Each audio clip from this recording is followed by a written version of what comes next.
नमस्कार दोस्तों, स्वागत है आप सभी का आपके अपने यूट्यूब चैनल ऑब्जेक्टिव सेंटर पर। इस वीडियो में दोस्तों हम लोग क्वेश्चन देखने वाले हैं जो कि दोस्तों computer operator and programming assistant का है। ठीक है, ये दोस्तों निम्मी के द्वारा जारी किया गया ऑफिशियल क्वेश्चन पेपर है।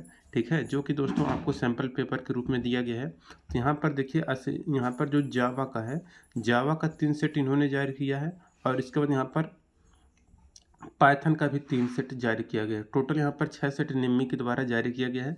मैं 6 सेट कराने वाला हूँ। बस आप लोग अच्छे से इसको पढ़ते रहिएगा, क्योंकि दोस्तों जो आप लोगों का सीबीटी एग्ज़ाम होगा उसमें दोस्तों काफ़ी सारे क्वेश्चन इस पीडीएफ से देखने को मिलेगा। आप लोग अच्छे से पढ़िएगा। टोटल जो यहाँ पर आपका सीबीटी एग्ज़ाम होगा 150 नंबर का पेपर होगा। और यहाँ पर ये फर्स्ट ईयर का देख सकते हैं यहाँ पर, और ये जावा वाला पीडीएफ है। सेट नंबर 1 यहाँ पर आप लोग देख सकते हैं, निम्मी के द्वारा जारी किया गया है। ये देखिए, यहाँ पर 2 नंबर का प्रत्येक क्वेश्चन रहेगा। इसमें किसी भी प्रकार की नेगेटिव मार्किंग नहीं होगी। तो आपको पूरा का पूरा क्वेश्चन सीबीटी एग्जाम में करके आना, कोई भी क्वेश्चन छोड़ना आपको नहीं है। ठीक है, ताकि आप लोग अच्छा से अच्छा और ज़्यादा से ज़्यादा नंबर प्राप्त कर सकें। यहाँ पर देखिए, पहला क्वेश्चन यहाँ पर दोस्तों ट्रेड थ्योरी की आ जाता है। यहाँ पर ट्रेड थ्योरी का पहला क्वेश्चन कहा गया, कंप्यूटर किस क्रम में संचालित होता है। तो देखिए, जो कंप्यूटर होता है दोस्तों, ये आपका इनपुट, प्रोसेस और आउटपुट के द्वारा ये संचालित होता है। यहाँ पर पहले का दूसरा करेक्ट आंसर हो जाएगा। इसके बाद दोस्तों यहाँ पर देखिए, दूसरा क्वेश्चन आ गया है। दूसरा क्वेश्चन यहाँ पर कहा गया है कि समानांतर पोर्ट एक बाइट को कैसे स्थानांतरित करता है। तो जो समांतर पोर्ट एक बाइट को स्थानांतरित करता है वह करता है 8 बिट के, यानी कि 1 बाइट बराबर होता है आपका 8 बिट के। ठीक है, यहाँ पर देखिए, तीसरा क्वेश्चन यहाँ पर कहा गया है कि सीपीयू की आंतरिक विद्युत आपूर्ति इकाई कौन सी है। तो सीपीयू की आंतरिक विद्युत आपूर्ति जो इकाई होती है दोस्तों, वो रहता है एसएमपीएस।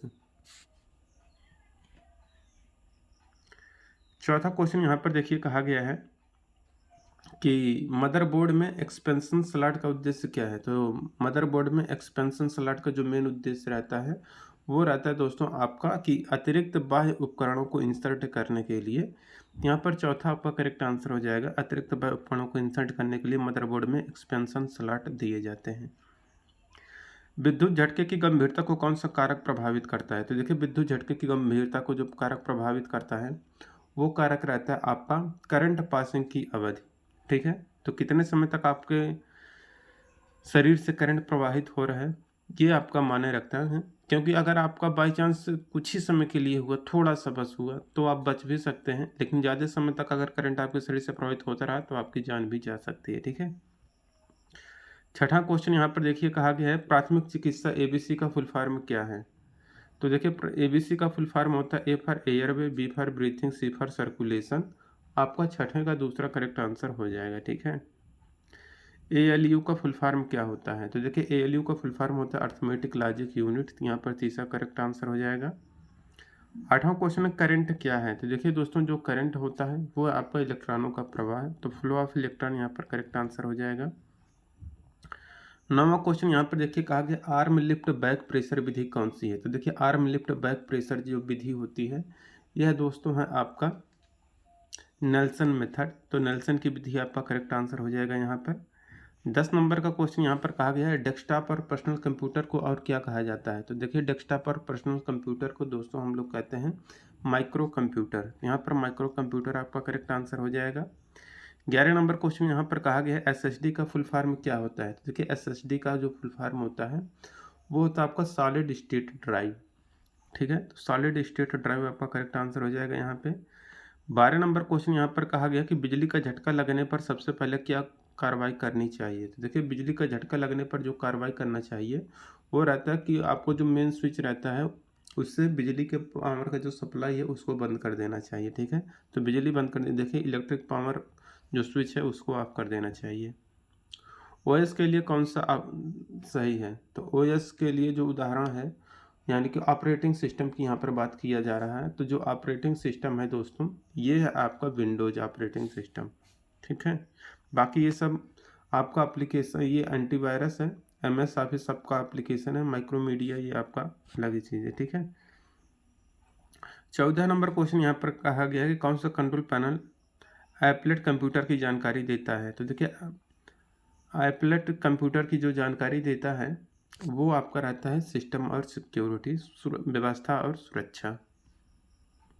15 नंबर क्वेश्चन है, किस फाइल फोल्डर को कॉपी पेस्ट करने के लिए शॉर्टकट कुंजी है?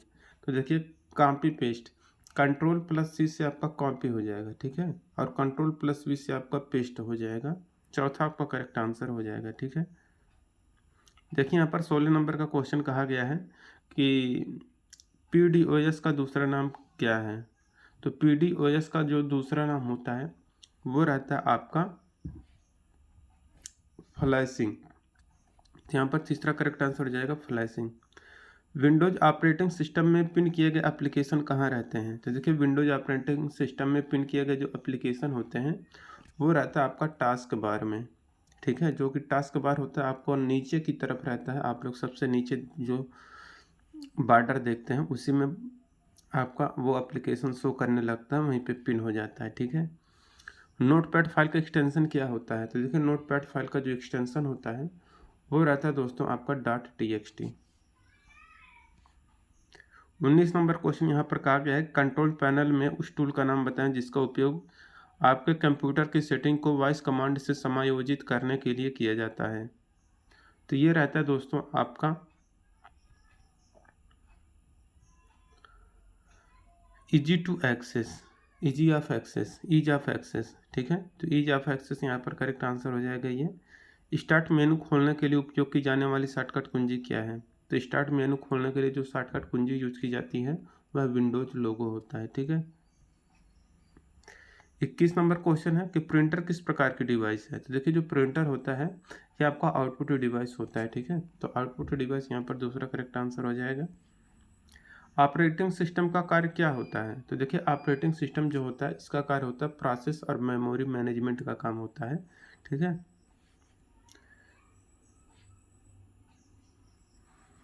डिलीट की गई फाइलें और फोल्डर किस आइकन में पाए जाते हैं? तो देखिए जो फाइलें डिलीट की जाती हैं और जो फोल्डर जो होते हैं डिलीट किए जाते हैं वह किस आइकन में पाए जाते हैं? तो ये सब पाए जाते हैं आपके रिसाइकल बिन में।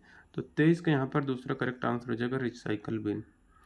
कंट्रोल पैनल में उस टूल का नाम बताएं जिससे हम सिस्टम की तारीख बदल सकते हैं। तो कंट्रोल पैनल में उस टूल का नाम जिससे हम सिस्टम की तारीख को बदल सकते हैं यह रहता है दोस्तों आप लोगों का डेट एंड टाइम। यहाँ पर तीसरा करेक्ट आंसर हो जाएगा डेट एंड टाइम, तिथि और समय। 25 नंबर क्वेश्चन यहाँ पर कहा गया विंडोज डेस्कटॉप को रिफ्रेश करने के लिए उपयोग की जाने वाली शॉर्टकट की का नाम क्या है? तो विंडोज डेस्कटॉप को रिफ्रेश करने के लिए जो शॉर्टकट कुंजी यूज की जाती है वह रहता है आपका F5 यहाँ पर करेक्ट आंसर हो जाएगा। स्कैनर किस प्रकार की डिवाइस है? तो देखिए जो स्कैनर होता है ये आपका इनपुट डिवाइस होता है, ठीक है। प्रिंटर द्वारा किस प्रकार की कॉपी तैयार की जाती है? तो देखिए प्रिंटर के द्वारा हार्ड कॉपी तैयार किया जाता है, यहाँ पर पहला करेक्ट आंसर हो जाएगा। स्कैन इमेज का मानक फाइल एक्सटेंशन क्या है? तो देखिए स्कैन इमेज का जो मानक फाइल एक्सटेंशन होता है वो रहता है आपका .jpg, ठीक है। अब देखिए यहाँ पर 29 नंबर क्वेश्चन यहाँ पर कहा गया है कि टाइप डीवीडी की कैपेसिटी क्या है? तो टाइपिकल डीवीडी जो होती है इसकी जो कैपेसिटी होती है दोस्तों ये होता है आपका 0 यहाँ पर 4.7 GB। BIOS क्या है? तो देखिए BIOS जो होता है यह आपका रहता है फर्मवेयर। तो फर्मवेयर आपका करेक्ट आंसर हो जाएगा। नीरो स्टार्ट स्मार्ट का उद्देश्य क्या है? तो देखिए नीरो स्टार्ट स्मार्ट का जो मेन उद्देश्य रहता है वो रहता है आपका कि बर्न CD या DVD, ठीक है। अब यहाँ पर है 32 नंबर क्वेश्चन कि ब्रॉडकास्टिंग के लिए ब्लूटूथ द्वारा किस सिस्टम का उपयोग किया जाता है? तो देखिए ब्रॉडकास्टिंग के लिए ब्लूटूथ द्वारा जिस सिस्टम का उपयोग किया जाता है वो सिस्टम रहता है दोस्तों आप लोगों का रेडियो तरंगे।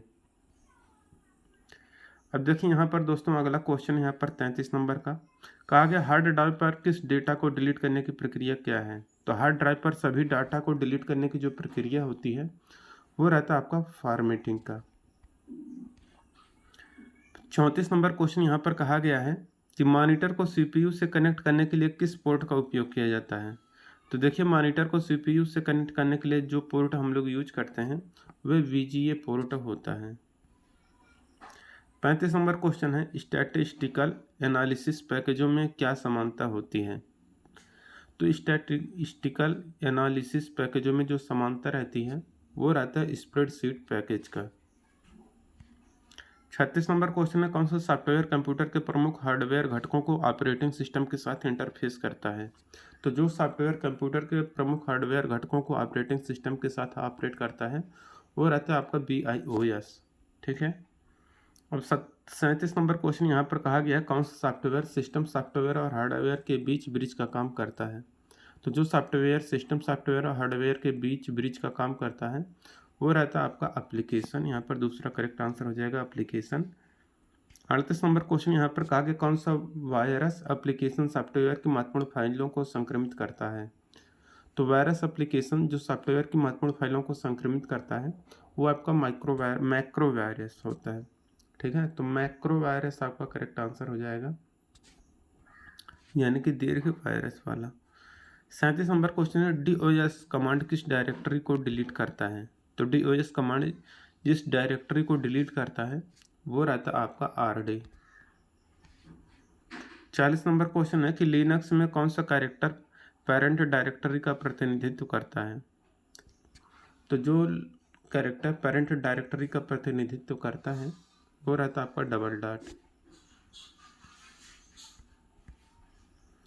41 नंबर क्वेश्चन का है कि लिनक्स में कौन सा कैरेक्टर आउटपुट को मौजूदा फाइल में रिडायरेक्ट करता है? तो लिनक्स में जो कैरेक्टर आउटपुट को मौजूदा फाइल में रिडायरेक्ट करता है वो रहता है आपका ये वाला सिंबल। 42 नंबर क्वेश्चन यहाँ पर कहा गया है, रूट डायरेक्टरी के अंतर्गत आने वाले डायरेक्टरी को क्या कहते हैं? तो रूट डायरेक्टरी के अंतर्गत आने वाले जो डायरेक्टरी होता है वो आपका सब डायरेक्टरीज कहलाता है। अब देखिए यहाँ पर 43 नंबर क्वेश्चन है, कौन सा फाइल नाम DOS में कमांड डायरेक्ट यहाँ पर .txt से मेल खाता है? तो ये जो रहता है दोस्तों ये आपका रहता है tmpt.txt। 44 नंबर क्वेश्चन है, वर्ल्ड कार्ड कैरेक्टर क्या है? तो वाइल्ड कार्ड कैरेक्टर जो होता है दोस्तों ये आपका रहता है star and question mark. 45 number question है, लिनक्स में कौन सा वर्ण मानव की श्रेणी का प्रतिनिधित्व करता है? तो लिनक्स में जो वर्ण मानव की श्रेणी का प्रतिनिधित्व करता है वो आपका ये बड़ा ब्रैकेट वाला होता है। ठीक है। HTML द्वारा होस्ट की गई जावा एप्लेट क्लासेस की व्याख्या और निष्पादन के लिए किसका उपयोग किया जाता है?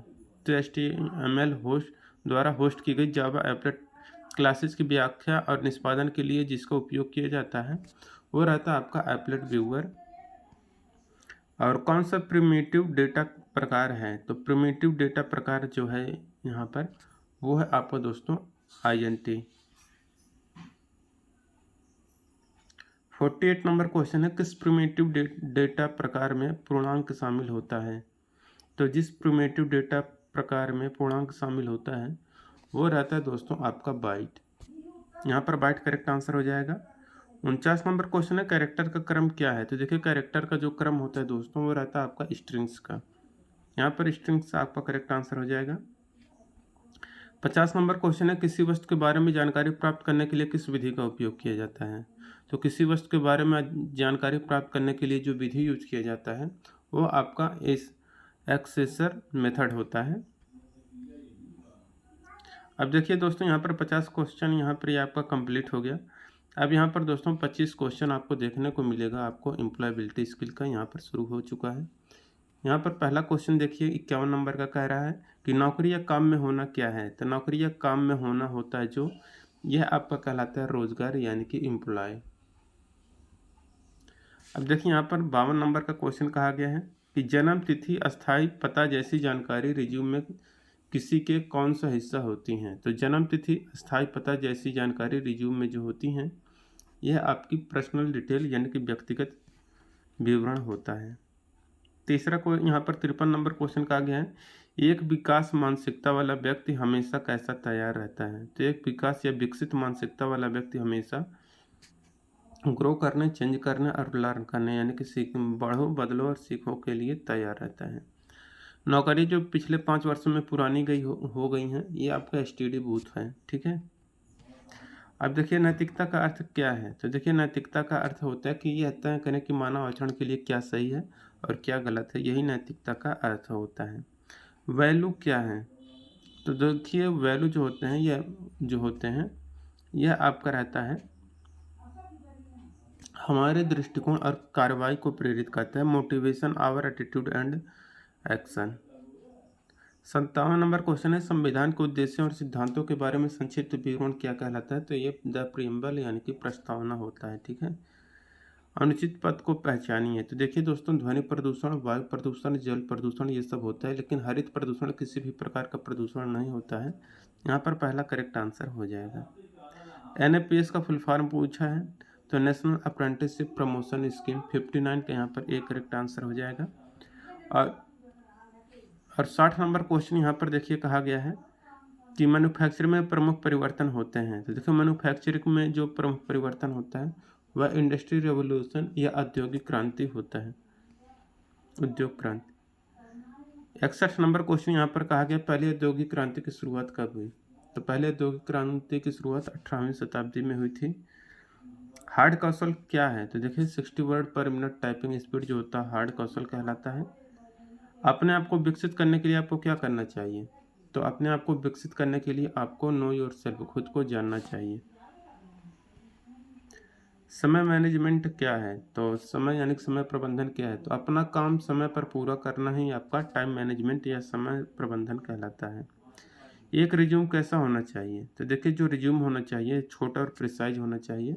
तो शॉर्ट एंड प्रिसाइज, छोटा और सटीक यहाँ पर करेक्ट आंसर हो जाएगा। किसी कार्य में किए जाने वाले कर्तव्यों और जिम्मेदारियों को लिखित विवरण को क्या कहते हैं? तो किसी कार्य में किए जाने वाले कर्तव्यों और जिम्मेदारियों को लिखित विवरण आपका जॉब डिस्क्रिप्शन कहलाता है। साक्षात्कार काल प्राप्त करने के बाद अगला कदम क्या होता है? तो अपीयर एट इंटरव्यू, साक्षात्कार में जाना चाहिए। और यहाँ पर 68 नंबर क्वेश्चन है, WH शब्द को चुनिए।